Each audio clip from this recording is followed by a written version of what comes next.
ஒன்று அவசரத்துக்கு தேனோம்னா அது மட்டும் வராது, அது நம்ம ஹேண்ட்பேக். ஓகே, ஸோ அவங்க வச்சிருந்த அந்த ஹேண்ட்பேக்ல என்ன இருந்துச்சு அப்படின்னா இன்னொரு another set of sari with dresses இருக்கும் உள்ள.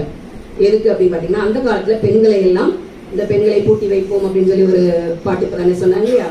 ஸோ அந்த மாதிரி பெண்களுக்கு வந்து படிப்பதற்கு அப்படின்னு சொல்லி வீட்டுக்குள்ள வச்சிருந்த காலத்துல இவங்க வந்து உரிமையாக பெண் கல்விக்காக குரல் கொடுத்து இவங்களே என்ன நடத்திருக்காங்க, ஒரு ஸ்கூலும் நடத்திருக்காங்க. அப்போ போகும்போது ஃபுல்லா என்ன செய்வாங்கன்னா தெருக்கல்ல ஈவன் பெண்கள் கூட அவங்க மேல வந்து இந்த சாணின்னு சொல்லுவாங்களப்பா, சாணி தண்ணியோ இல்லை சாணி உருண்டைகளோ விட்டு விட்டு எரிவாங்க.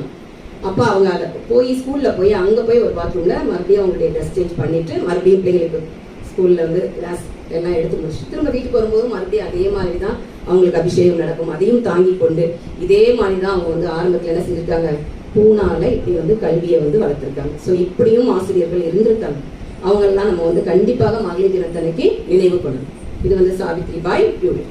அடுத்ததாக வீரமங்கை வேலு நாச்சியார். நிறைய பேர் சொன்னீங்க வீரமங்கை வேலு நாச்சியார் என்னப்பா செஞ்சாங்க, அவங்க எல்லாம் உங்களுக்கு பிடிச்சிருக்கு, என்ன செஞ்சாங்க, வரலாறு முக்கியம் அல்லவா.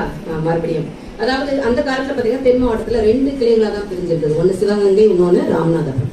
ஸோ அங்க இருக்கிற மக்களை ஃபுல்லா யுனைட் பண்ணி அவங்க அந்த காலத்திலேயே போர் வரைக்கும் ஒரு பெண் ஆங்கிலேயரை எதிர்த்து போர் புரிஞ்சாங்க அப்படின்னா எவ்வளவு ஸ்ட்ராங்கா இருக்கணும். வால்வீச்லாம் கத்துக்கிட்டாங்க.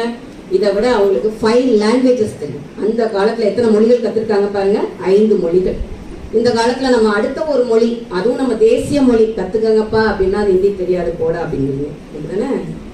ஏன் பாரதியாருக்கு 18 மொழிகள் தெரியும். தெரிஞ்சதுக்கு அப்புறம் தான் சொன்னாரு யாமறிந்த மொழிகளிலே தமிழ் மொழி போல் இனிதாவது எங்கும் காணோம்னு. ஒரு மொழியை பத்தி வேண்டானோ அல்ல வேணும்னோ அல்ல அதை வர்ணனை செய்யணும்னா நீ ஃபர்ஸ்ட் அதுல எப்படி இருக்கணும், புலவராக இருக்க வேண்டும், தேர்ச்சி அடைந்திருக்க வேண்டும்.